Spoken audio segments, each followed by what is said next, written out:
Good morning, everyone. I have known for some months now that sooner or later this time would come and I would be standing up here behind this podium on this day. And this is the day, and here I am. How many alcoholics in the room? Would you raise your hand? Oh, that's wonderful. Thank you so much for being here. A lot of times the alcoholics don't come to the Al-Anon speaker, so it really pleases me to see all of you here.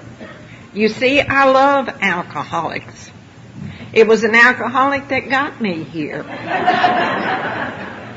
I have a very special affinity for alcoholics, and I want to thank you for being there when the time came for my husband to get sober. Thank you for having the coffee pot on, the lights in the room on, and being there for him. Thank you so much. I am a member in good standing of the We Care Al-Anon group in Monroe, Louisiana, and my name is Aileen R. Hi, everybody. And if you've never seen a black belt Al-Anon before, you are looking at one now. I didn't get my black belt by osmosis. Let me tell you how I got my black belt in Al-Anon. I go to a lot of meetings. I have a sponsor. I have worked the steps. I take commitments. And I sponsor others. That's how I got my black belt in Al-Anon. And for me, that's a design for living that really works. I am also a black belt Al-Anon that absolutely loves the big book of Alcoholics Anonymous.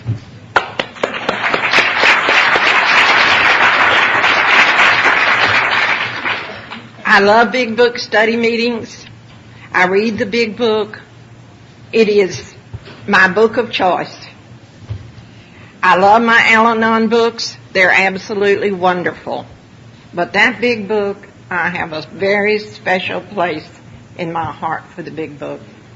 I want to take a minute or two here and thank the committee for inviting me to come and speak at your convention. It's a very special privilege to be an Al-Anon and be asked to come and to speak at your AA convention. It means a lot to me. I have learned a lot in this show me state. Charlie and I drove from Louisiana, and we came through your beautiful, beautiful state. We saw things. Louisiana's flat. We don't have any hills. It's flat as a pancake. And we came to some vistas driving in that were just wonderful. Another thing is the love, the unconditional love that you have given me since I've been here. But I think the main thing that you have given me to take back to Louisiana is knowing that AA and Alanon are alive and well in the state of Missouri.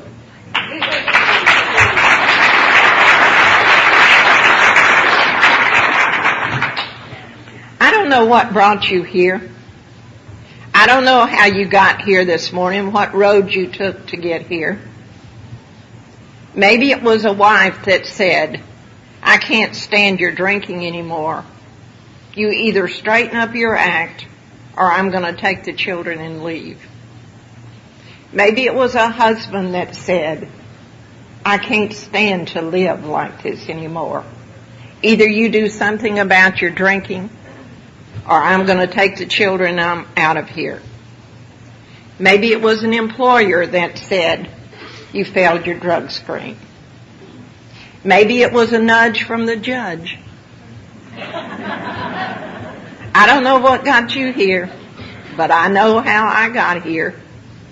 I got here hanging on to the shirt tail of a commode-hugging, knee-crawling, low-bottom drunk, and for that I am truly grateful. I want y'all to meet my alcoholic. Charlie, would you stand, please?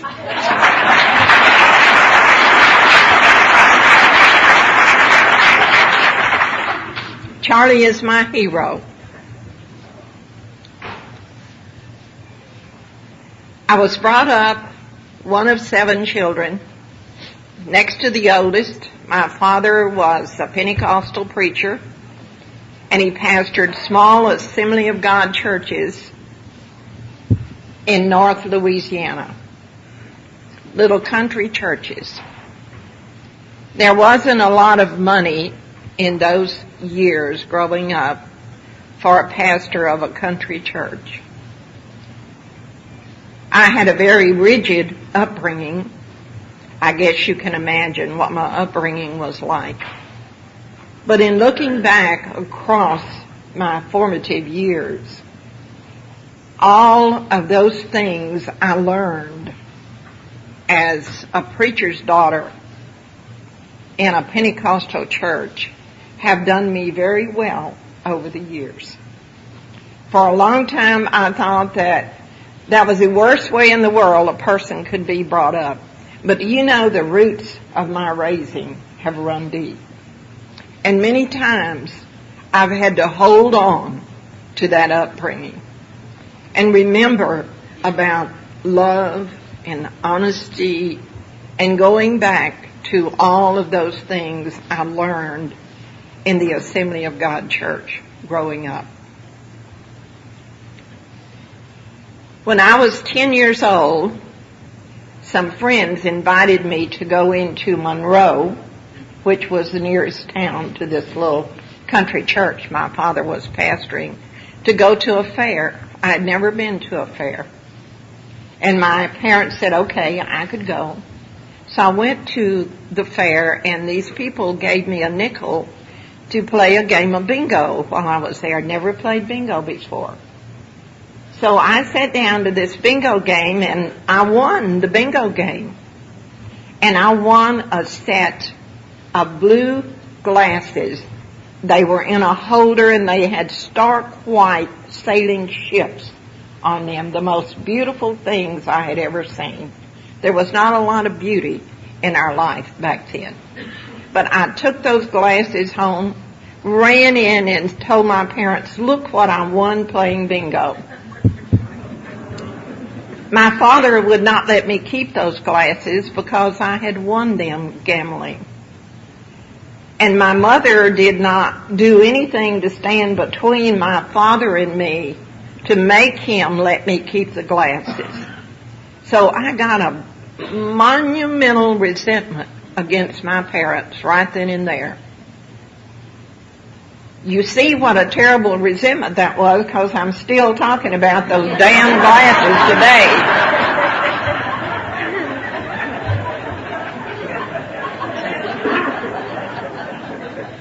But I decided right then that as soon as I got old enough, I was going to leave. That I was going to get through high school and I was out of there. I decided my parents did not love me. I decided a lot of things that I should never have decided. You see, I know today that when I came out of my mother's womb, there was something wrong with me. I was skewed. I have been skewed all my life. I was not like my brothers and sisters at all. I was entirely different. I was a rebel. I did not see things the way they saw them. I can remember growing up into young adulthood, and my mother and daddy would come to me and they would say, Aileen R, what's wrong with you? Why are you not like your brothers and sisters? What's wrong with you? And after I grew older and I began making all the mistakes that I made that brought me here, I began to ask myself the same questions. Aileen R, what's wrong with you? So I went through my life knowing deep inside that something was wrong with me. But I had no idea, not a clue as to what this could possibly be. I graduated from high school, and the next day I got on a Continental Trailways bus and I went to Dallas, Texas. 3 months before this day came, there was a picture on the front of Life magazine of a car hop working at a drive-in in Dallas. She had one of those majorette hats on and majorette boots with tassels, a very skimpy outfit. And I determined right then and there, as soon as I graduated from high school, I was going to Dallas, I was going to find this drive-in, and I was going to get me a job as a car hop. And I did that, y'all.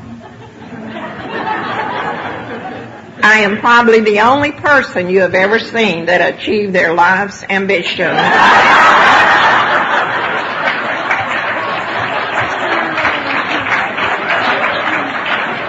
Thank you. 1 month out of high school. Now, y'all know I got that little outfit and I put that on, and you can imagine what I looked like in this. I had these real long legs, very skinny legs. In fact, they call me Mammy Long Legs all the way through school, and spider legs and all kind of things. No boobs. But I had arrived, don't you see? I had arrived, man. I was exactly where I wanted to be. And for the first time ever, I was free. I was free of all this parental control. I was free of this little country church. I was free of anybody telling me what to do or what not to do. I had total freedom.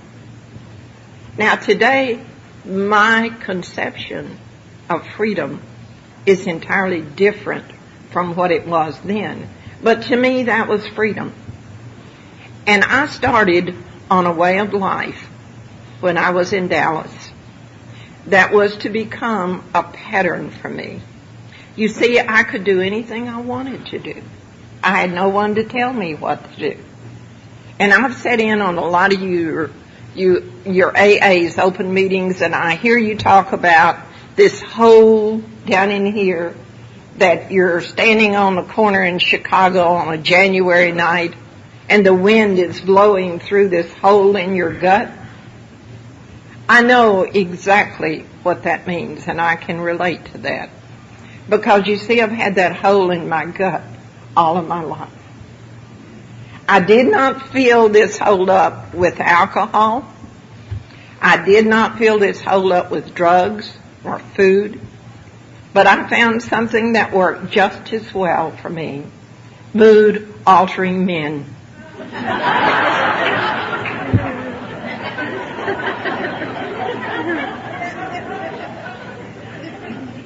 And it worked very well for a very long time. If one of them suckers quit altering my mood, I just go get me another one.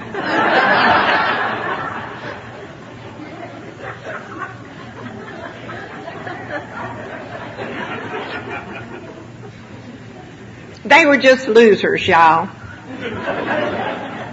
Just absolute losers, rejects from society, every one of them. And I would get these guys and I would take them home or wherever we went, and I would try to fix them and make an upstanding citizen out of these guys. After a while, they would get tired of me trying to fix them, and they would reject me. I have been rejected by a lot of rejects, y'all.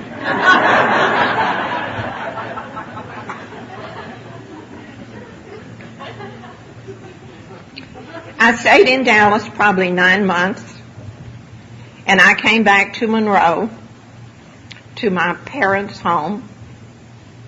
And I'd been back in Monroe probably 3 or 4 months, and I met my first husband. I'll have to count them. Now, he was a real loser. Now, let me tell you about being a loser, y'all. I know today that the reason I picked all of these guys was I, too, was a loser. That was hard for me to finally realize that at this point in my life, the reason I picked them was because that was exactly what I deserved. But I came back and I met this guy that was my first husband. He was a manic depressive, and he swung like a pendulum. He was all the way up or he was all the way down. And in my 10 years with him, and 4 children were born of this marriage, I became addicted to what I know today was exciting misery. If he was on an upswing, I took the credit for that. It must be something good I had said that made him get in the mania stage. Or if he was all the way down, suicidal, could not get out of bed for days, I would think it was something I had said. I took the blame, even back then, in trying to control the uncontrollable. We had been together about 10 years. He worked for a small finance company in the state of North Carolina. We were living in Goldsboro, North Carolina at the time. And he picked up receipts from all these little small finance companies across the state, and he turned all these monies in to the home office in Charlotte once a month. Well, one of these days he decided, by God, he wouldn't turn the money in. He'd just keep the money. I had a lot of exciting misery then with the sheriff and the bonding company and the absolute wreckage that he left behind when he disappeared with $62,000 of the company money. We had gone out the night before, it was our anniversary, and he took me to a little Singer sewing machine place, and he bought me a little crummy Singer sewing machine. Didn't even have a cabinet, it was one of those portable things. And he had $60,000 in his pocket, y'all. I wondered if he thought I was going to take him sewing and take care of these 4 children while he was gone. They found him 6 weeks later in Reno, Nevada, and he had less than $10 left of the money. The sheriff of Wayne County in Goldsboro went to Reno and picked him up and brought him back to Goldsboro to stand trial. I went over to the jail and got him to sign my legal separation papers. He had a lovely tan. He had 16 pair of Italian-made shoes. He had probably 42 Italian-made suits. And I don't know what affinity this man had for Italian stuff, but he had a lot of it. He was sentenced to 7 years at hard labor in the North Carolina State Penitentiary. And I took these 4 children on a Continental Trailways bus, and I brought them back to guess where? To my parents. These icky parents that did not love me the way I thought I should be loved took me and 4 small children in. I got a good job. I could always get a good job. Jobs were no problem. It was personal relationships I had all the problems with. But my idea was to work, stay at my parents' home until I could get enough money together to get what few personal possessions that we had. I had put in storage in Goldsboro and come back to Monroe. I had been back in Monroe about 9 months, and I met my second husband. Now, y'all, he was a really nice guy. He had a good job. He had a nice car. He had a job that had a lot of perks. He had everything going for him. He was willing to take on the responsibility of my 4 children and help me raise them. He really loved me. So I decided, well, why not? So I married this man. You see, the problem with this was he doesn't know that I have been addicted to exciting misery. And I don't know that I'm addicted to exciting misery. Y'all, there wasn't nothing exciting about this fellow. He was dull and boring, don't you see?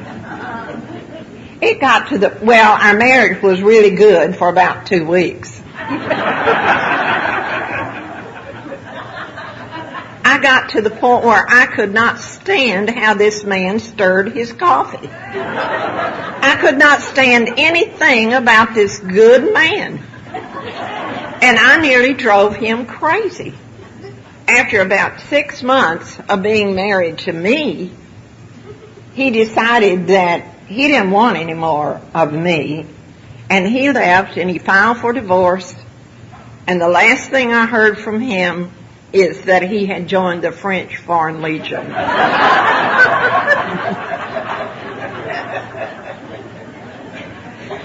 So now I know that there is something wrong with me, that I cannot choose a right person.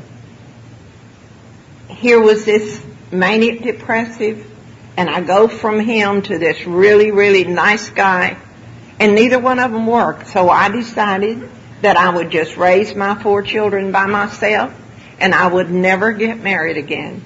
You see, my picker was broke. About 1 year later,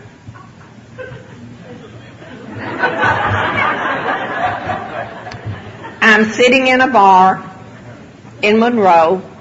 Some of the people and I had gone by after work to have a drink. And in this bar, while I was sitting there, walked the most exciting person I had ever seen in my life. He was a good dancer. He was witty. He was handsome. My God, he had everything. And he came over and asked me to dance. And I fell in love with Charlie that night. I still love him today. But y'all, if I thought I had exciting misery with this first husband, that was just a dress rehearsal for what was to come. The total possessions that Charlie owned when I met him, he had just come out of a bitter divorce in Florida. He had an old whiskey-bruised yellow Dodge truck, a red coffee pot, a GE clock radio, and the clothes on his back. But do you know that didn't matter? He had everything. You see, I haven't come very far from this car hop mentality. But Charlie and I hooked up together, and we ran the bars. I have drank a lot of whiskey in my life. I drank with Charlie for a long time. We went to the bars. We were sitting in the bars every night.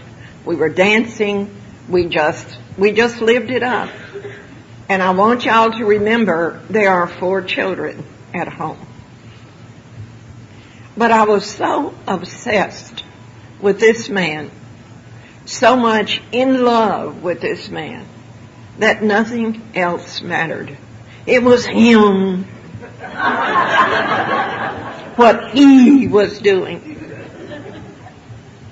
And we did this probably for 18 months. We ran the bars, and we had fun for a while. Someone gave Charlie a birthday party somewhere in here, and every gift that he got was alcohol related. He got a whiskey flask, he got a set of bar glasses. Someone gave him a tomato plant and told him he could grow a Bloody Mary plant. And when I got home from the party, for the first time, I realized that we were going nowhere, that we were on a downward spiral, that we were just nobodies going nowhere. And I couldn't see any end to this at all. So I thought everything out very carefully and took a good inventory. And I said, well, it's no problem at all. We're drinking too much. That's what our problem is. We're in the bars too much. But when he comes home tomorrow afternoon, I will talk to him about this, and everything will be okay. So when Charlie got home that next afternoon, I had done my homework, and I had written down all the reasons why we need to quit drinking. And I ran all of that by him, and he said, he listened very attentively, and he said, Aileen, you did say we need to quit drinking. And I said, oh, absolutely. He said, you got a mouse in your pocket, babe? He said, I have no intention to quit drinking. I am having a ball. If you and your mouse want to quit drinking, fine, but I will not quit drinking. And let me tell y'all that right then and there, I decided that I would quit drinking. And I did. I have not had another drink since that day. It was bad for me. I didn't need to drink anymore. My life was in a mess, and alcohol played a big part in it. But I would also like to tell you that I did not get sane when I quit drinking. I set out to make him quit drinking whether he wanted to or not. And that was my main goal in life. A squirrel cage in my mind with a squirrel running in it ran continuously 24 hours a day, trying to think of the one thing that would make Charlie quit drinking. And I thought of a lot of things. It would run and it would drop in this slot, and I would say, that's it, I'll tell him about that. And over and over and over, I did that every day, telling him what he needed to do to quit drinking. The downward progression of the disease of alcoholism has manifested itself in our home. Sick, sick, sick, both of us. He has gone straight down, and I have gone with him. Looney Tunes and merry melodies lived at our home. Our home was not a nice place to be.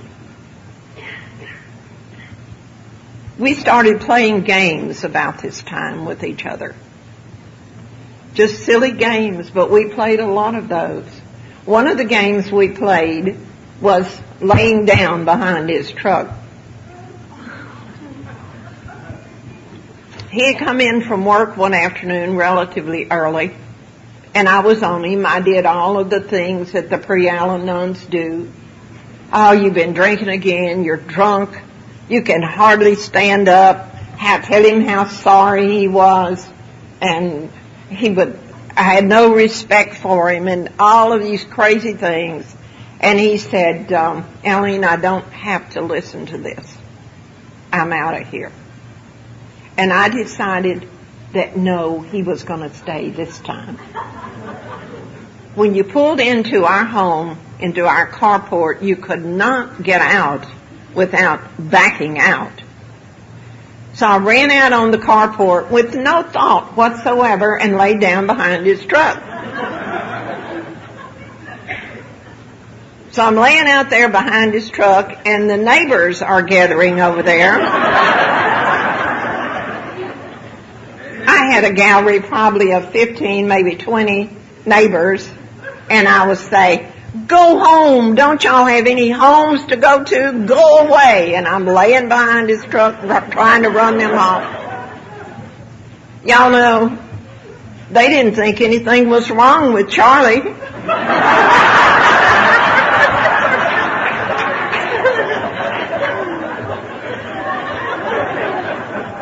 It was that crazy lady that lived over there. The neighbors never even came out of the house. When Charlie drove up, he could fall out of his truck. They never even came out. It was when I walked out the door that they started gathering over there. But anyway, I'm laying out there. We got all these neighbors there, and it's just a mess out there. And a yellow cab pulled up and took Charlie away.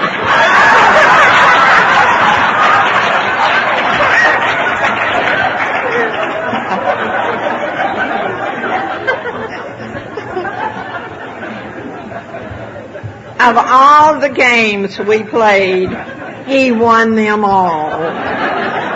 Hands down, I never won a game. And you would think that when a person would meet defeat on a daily basis, they would quit playing the game. Not me.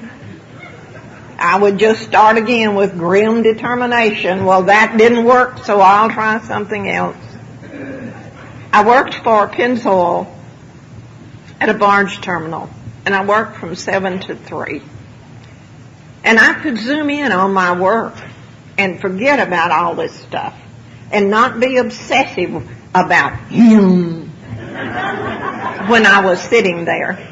But about 2:30, it's close to time for me to get off, and this knot would come down in my stomach, and I'd say, I wonder where he is. I wonder what he's doing. 3 o'clock when I get off, you could set your watch by what I did every afternoon. The first thing I did after I got my car was go by every bar on the south side of Monroe where we lived, the parking lots, that is. I didn't go in the bars when I quit drinking. I quit going to the bars. But those parking lots, spent a lot of time out there. I'd go by the first one, and I'd go round the front, the side, back in the back, around again, looking for his yellow Dodge Whiskey Brews truck. And if it wasn't at the first bar, I would go to the next bar. And I would do that at the parking lots, round and round, until I saw his truck. Put my eyes on his truck, and I would be okay. I would just start driving on home. Now, y'all, I don't know what affinity I had for this man's truck, because a lot of times he wasn't where his truck was. But I had my fix, you see. Found his truck, so I would go home and start supper. Set your watch. 7 o'clock, he's not home, right? So I'd pick up the phone and I'd call the bar where I saw his truck, and most of the time Charlie would talk to me.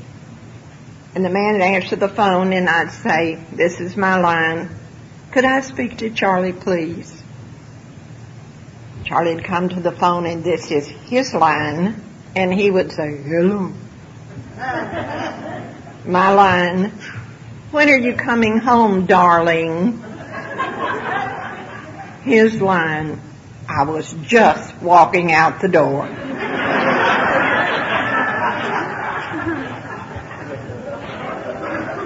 And I'd hang up and I'd be okay.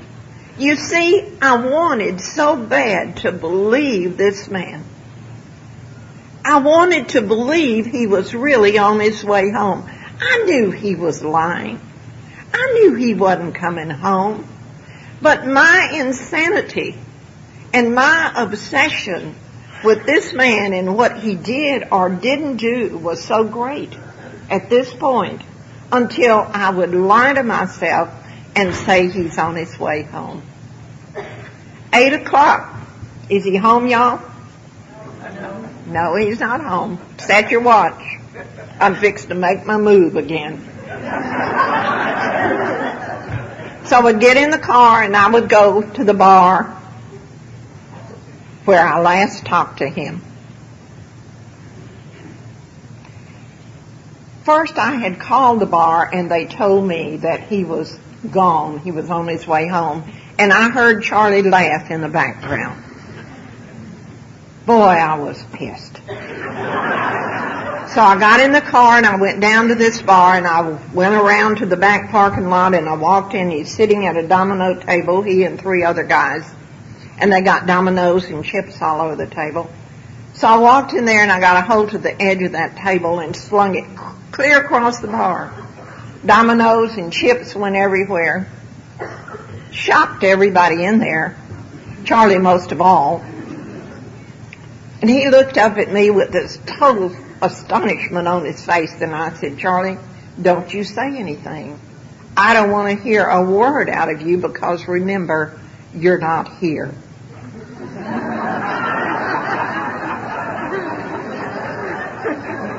So I got in the car and I'm on my way home and I'm just exhilarated. I got to go in this bar, hadn't been in a bar in a while.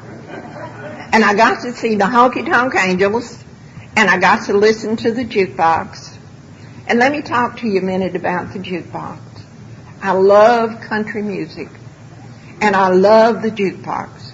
Better than the whiskey, better than anything in those bars. I love to just sit and listen to the jukebox. Well, I'm not going in bars anymore, and I'm not getting to hear the jukebox. I used to, at times, go, if he wasn't home by, say, 9 or 10 o'clock, I would go and look at all the parking lots till I found his truck, and I'd park way back on the back end of the parking lot. And from the time the door opened, a person coming in or going out of the bar, I would sit out there in the car all by myself and sing along with whatever was on the jukebox. Are y'all getting any kind? But I went in, messed up his domino game, and I'm on my way home and I'm exhilarated. I got to hear the jukebox and see the Honky Tonk Angels. And then exciting misery set in again, and I said, oh shit, he's going to kill me when he gets home. So I went home and I just sat there and waited for him to come in and kill me. And Charlie came in, and he was happy, everything was wonderful. And I said, well, Charlie, I don't understand. I thought you would be mad. He said, well, hell no, Aileen, that's the funniest damn thing you've ever done.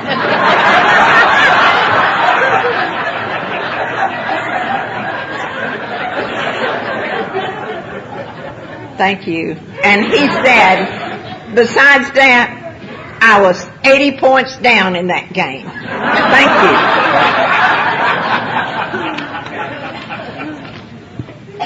you. Charlie is drinking more and more, and he's coming home less and less. I don't know why he didn't want to come home. He had such a nice wife to come home to. But he would disappear.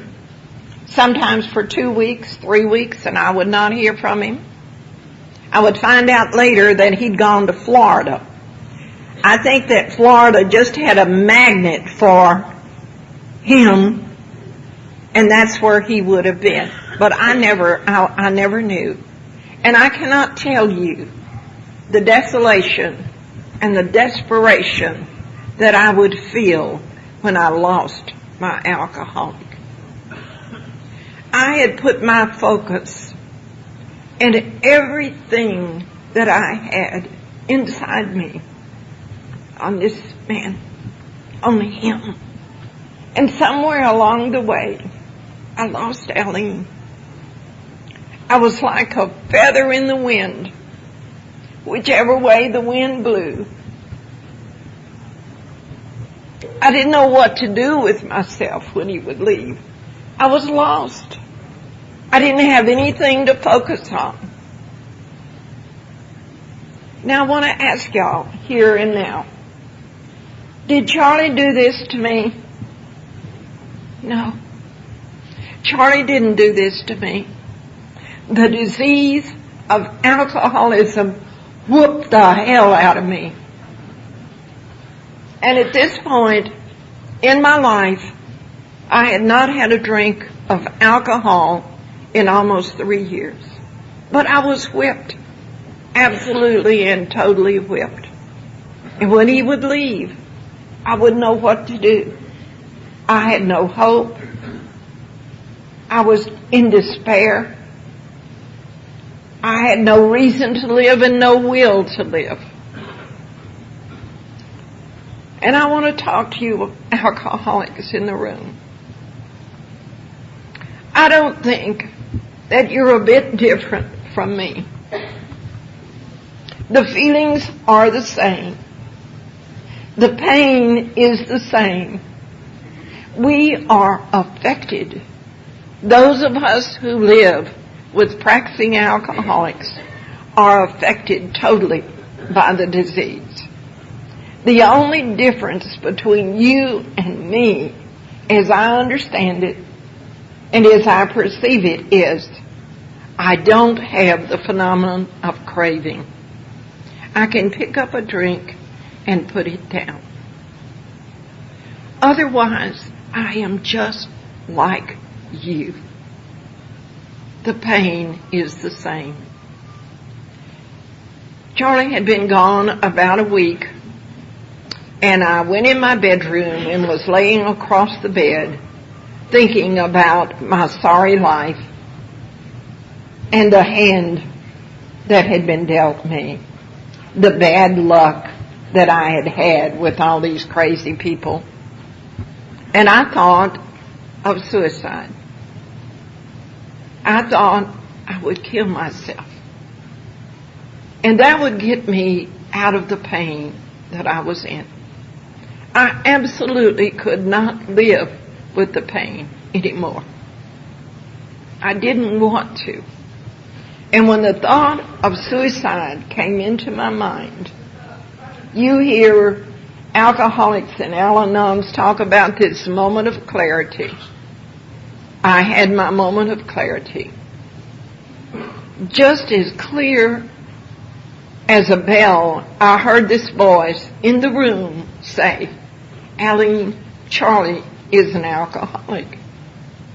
Never once had I thought he was an alcoholic. It had never once entered my mind. I knew he drank too much, but everybody we knew drank too much. When I realized that Charlie was an alcoholic, it put a whole different concept on my feeling toward him. The second coming right on that thought was for the first time I realized how sick I was. You see, I couldn't be sick. It never occurred to me that I was sick. I had a job. I was there every day. I bought the groceries. I washed the clothes. I ironed the clothes. I owned my home. On and on and on. I could not be sick. There wasn't anything wrong with me, you see. The only thing wrong with me was if I just had a sober husband, I would be okay. If he would just quit drinking, I would be okay. It was his fault what was wrong with me.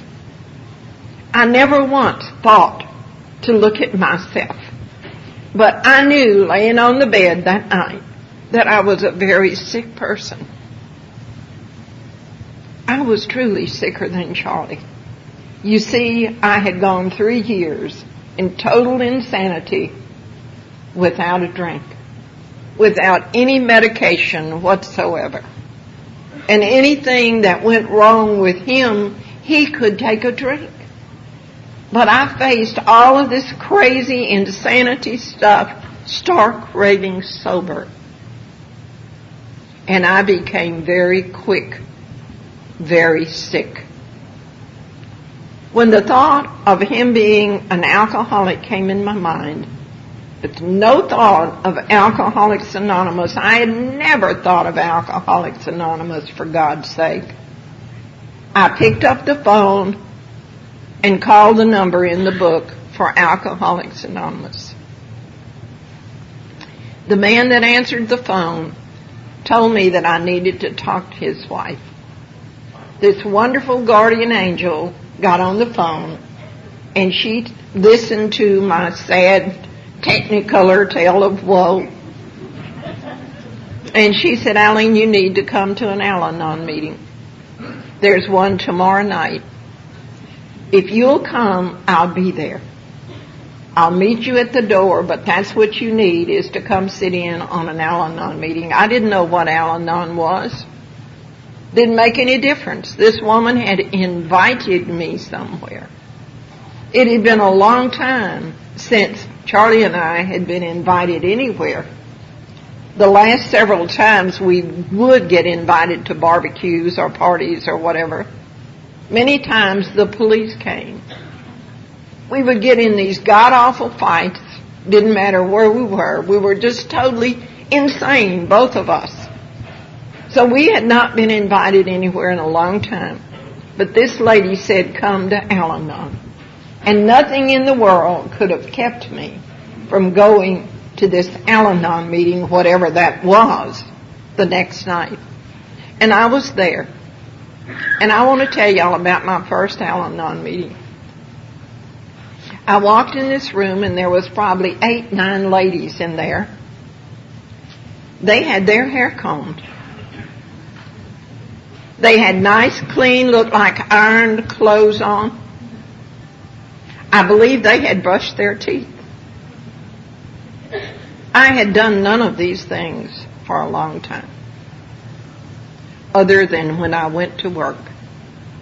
I didn't care about my personal appearance anymore. I was totally confused because they were laughing and they were happy, and I just said, well, this can't be the Al-Anon room. You should all be sitting in here crying. They said, sit down, Aileen. Just sit down and keep an open mind.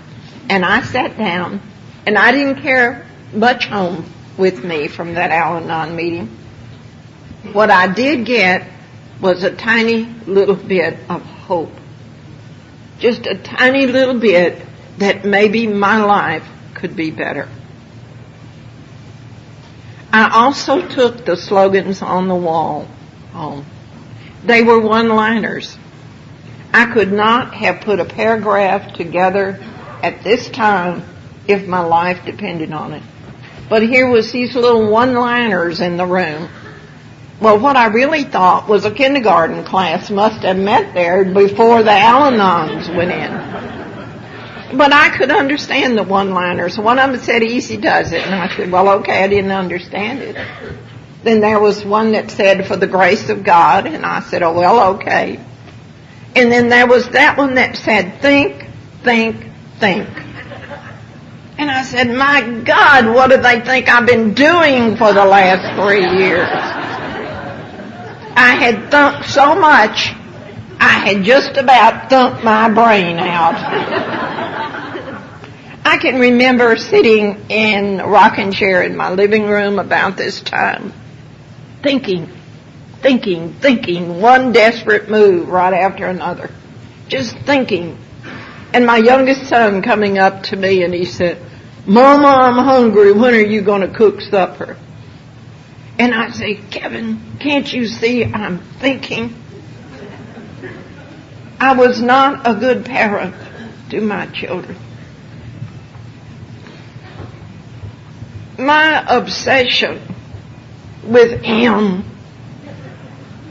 was so great that I neglected my children. I did not physically abuse them. They just weren't there for me. And I was not there for them. You alcoholic women in the room, you don't have any corner on this. There are some Al-Anons that have not been good parents, and I am one of those. I have had a lot of amends to make to my children.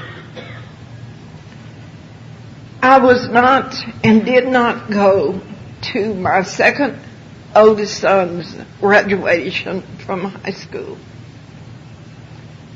because Charlie and I had a party to go to, don't you see? I was not there. And I was not there for many things. My children have forgiven me. We have a wonderful rapport today. And God has forgiven me. But I was a long time forgiving myself for the neglect of my children. The children call each other on the weekends and they say, "Do you know where our parents are?" They call us their cosmopolitan parents. Today things are well with my children, and I am always there for them when they need me. And one of these days, I think that I will reach the place where everything will be okay with me in looking back at my insanity during this time that I was so affected by the disease of alcoholism.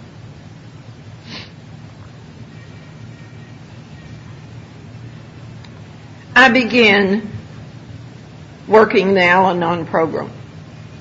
I began the joyous journey up the steps. When I got to step 3, I just mostly gave lip service to that because I took this old God, the punishing and the wrathful God that I had in my childhood, into Al-Anon with me. And I couldn't do the God thing. So they told me it was okay. They said, "Aileen, you don't have to do the God thing right now, but you do have to get a power greater than yourself." And that could have been anything. A light switch turns on and off. Anything. But I chose that Al-Anon group. It's my higher power. Those ladies collectively, well, any one of them was a power greater than me. So I just took them and I did everything those ladies suggested that I do. I put myself in their hands. I remember them telling me that when Charlie comes back, maybe you'll want to do some things differently. And I said, "Oh, he's never coming back. He's never been gone this long before." And I'm going to tell y'all something that they told me that is most profound. And I don't ever want you to forget this. They told me that it's very hard to lose an alcoholic.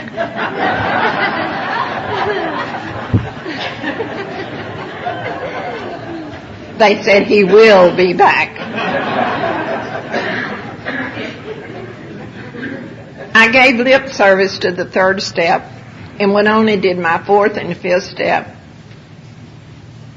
When I got to step 9 and was making my amends, God made himself very, very real to me. He came to me in a very special way. And I knew beyond the shadow of a doubt that God was, that he loved me unconditionally. Who would have ever thought that God would be hanging out in the 9th step of Alcoholics Anonymous? But that's where I found him. He was just sitting up there, waiting for me to get there. I have a wonderful, wonderful rapport with my higher power today.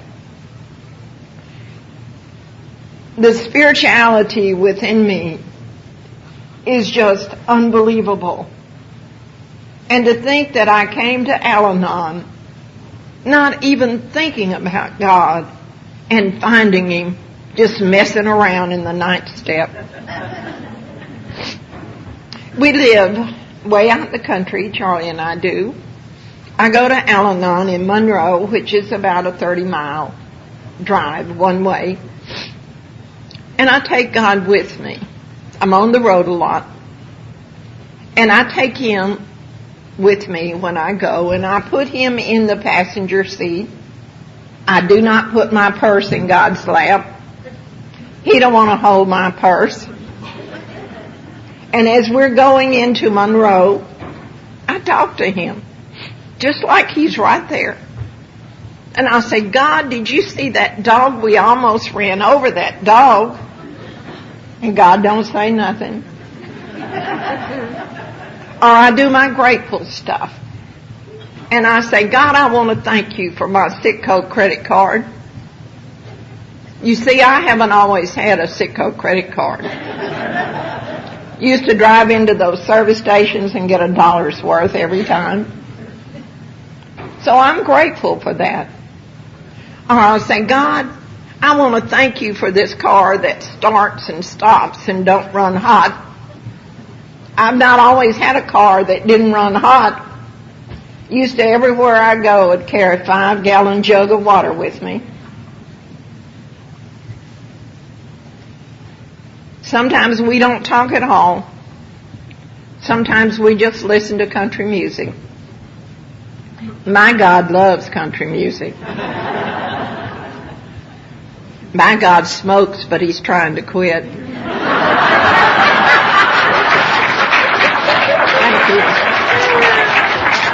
Thank you. The point I'm trying to make is that my God is real. And I love Him, and He loves me. We have a wonderful life together. Me and my God and our country music. Charlie came home somewhere during here. I came in from work one afternoon and he was just sitting out on the carport. He did that all the time. Just there he'd be, just sitting out there. Hadn't heard from him in a week, 2 weeks, a month. And he'd say, what's for supper? So he'd come in. The only thing that was different this time was me. He didn't know what in the hell had happened to me. You see, I'm going to meetings. They only had one meeting a week when I came into Al-Anon, which was 15 years ago. I had 15 years in Al-Anon in May.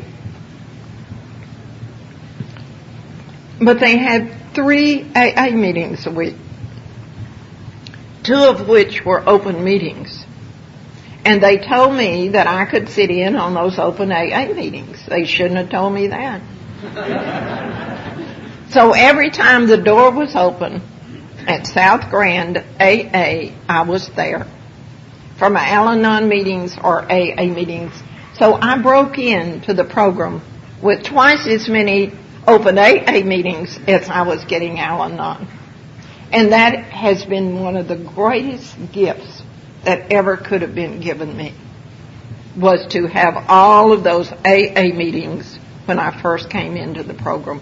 You see, I was so angry at Charlie. I was so mad at him. And I learned not to be mad at him sitting in on open AA meetings.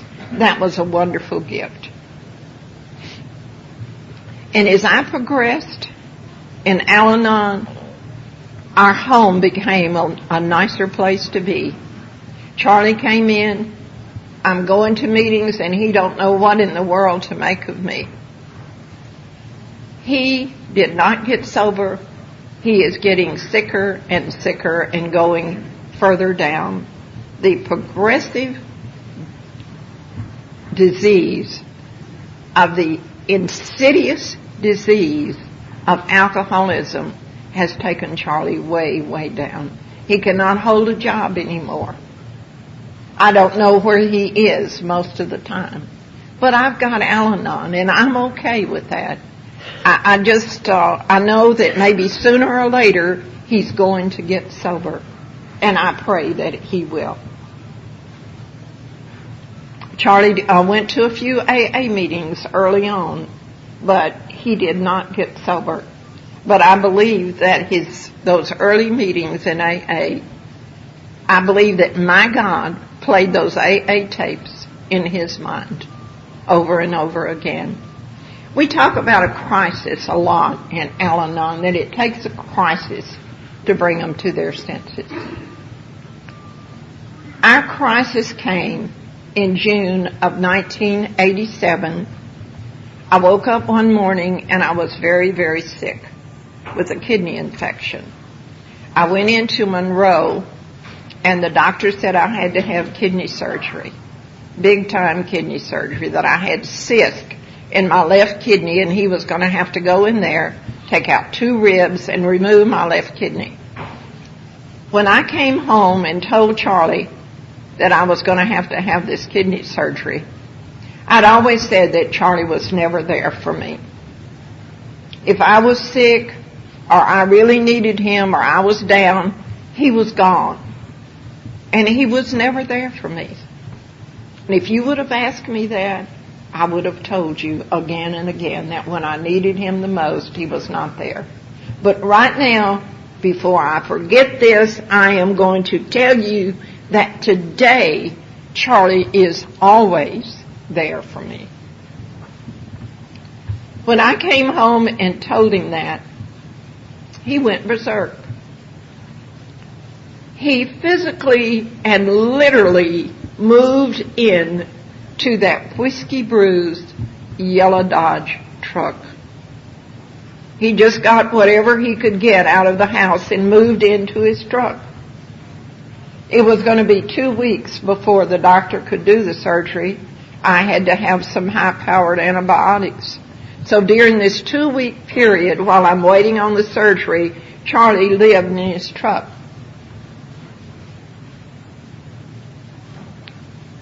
2 days before I was to have my surgery, he pulled up outside and he blew the horn. And I went out there. I had not seen him. And I went out there and I said, yes. He said, Aileen, I want you to go in the house and get the Bible and bring it out here. I said, well, okay. Why? He said, well, I want to swear on the Bible that I'll never be sober, that I'll never, ever be in another AA meeting.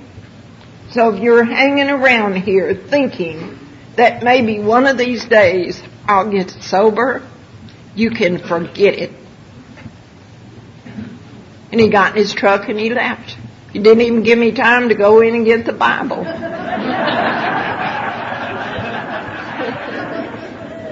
So I realized that I am in a serious world of trouble. I've got to go get this surgery. I need to come home and recuperate for 6 weeks before I can go back to work. And this crazy man is coming in and out all the time. And I had become very frightened of Charlie the last month. Before then, he was just a good old drunk. But something had happened where he had changed, and I was very, very frightened of him. So I called a doctor friend of mine in Monroe, and I said, what am I going to do? He knew Charlie was an alcoholic. And he said, well, Aileen, I don't know, but let me have a doctor call you that has a chemical dependency unit in Monroe, and maybe he can help you. So in about 10 minutes, this doctor called me, and he said, what's your problem, Aileen? And I ran the whole thing by him, and he thought for a minute. He said, I can get him out of your hair for 28 days.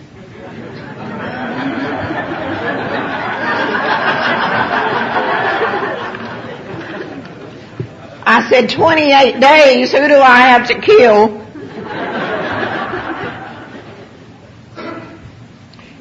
And so it was that I had Charlie committed to the Glenwood Chemical Dependency Unit in West Monroe, Louisiana.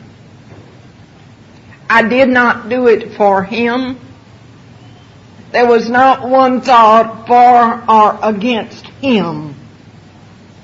I did it for me, where I could go and have kidney surgery and come home and live. For him to go in there and come out sober, for God's sake, was the very last thought in my mind. Hadn't he just told me 3 days before that he would never be sober?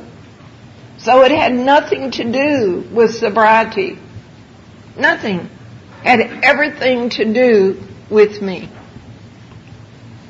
One day before I was to go in the hospital, the Sheriff's Department, City of Monroe, went into Nikki's Bar and Lounge, handcuffed Charlie, and took him out of there. It was the hardest single thing I've ever had to do. So he went into Glenwood Hospital, and I went into St. Francis Hospital in Monroe for my kidney surgery. I had been home about 2 weeks, and he called collect. He said, "Aileen, don't hang up. I want to talk to you." He said, "First of all, I want to thank you for having the balls to do for me what I could not do for myself. I'm in the right place. I'm exactly where I need to be. I'm sober. I want to stay sober. And if you'll let me come home when I get out of here, I would like to come home and see if we can make something of our marriage." Sounded good to me. So Charlie came home from Glenwood. He got him an old iron-ass sponsor that was there every afternoon, take him to 28 meetings and 90 meetings in 90 days. There he was every afternoon sitting in that old drunk pickup truck. Y'all know what a drunk pickup truck is. It's a truck that's all different colors and it's put together with baling wire. And that's what his sponsor drove. And they'd leave, they'd go off. And you know, it was okay with me. I had been in Al-Anon 6 years when Charlie got sober. I knew he was doing what he needed to do for him. He enthusiastically embraced the program of Alcoholics Anonymous. Charlie has 9 years sobriety.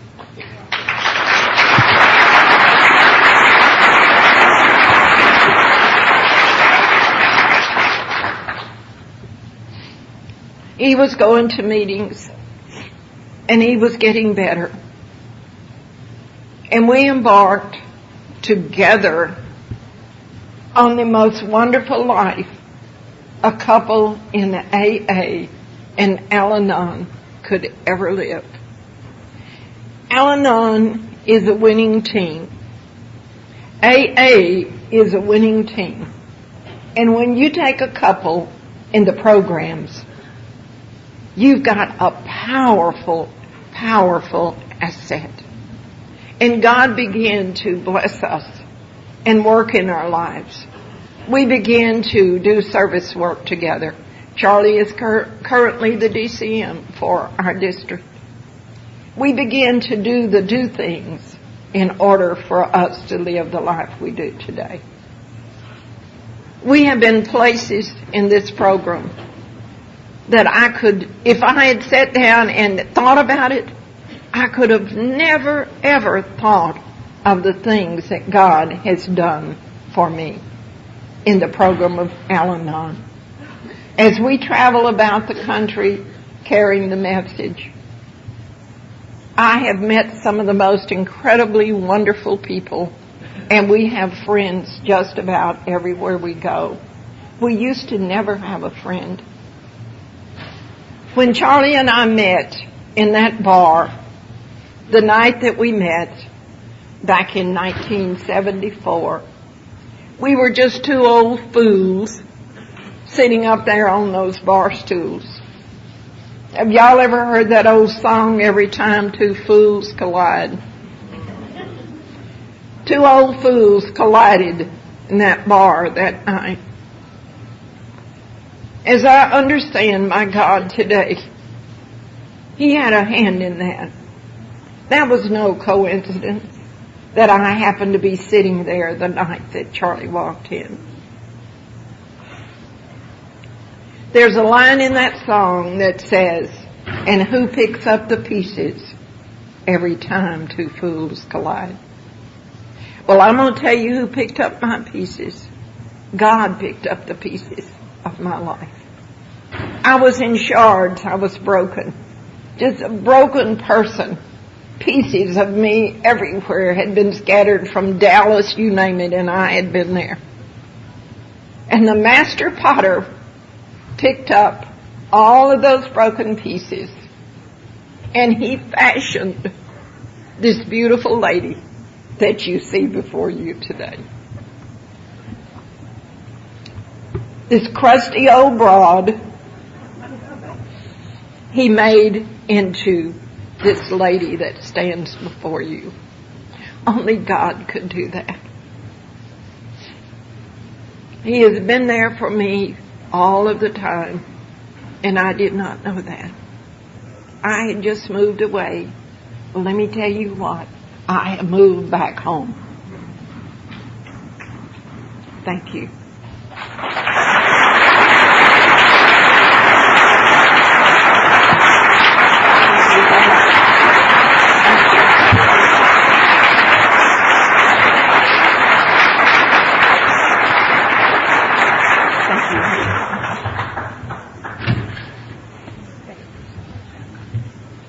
Love you, honey.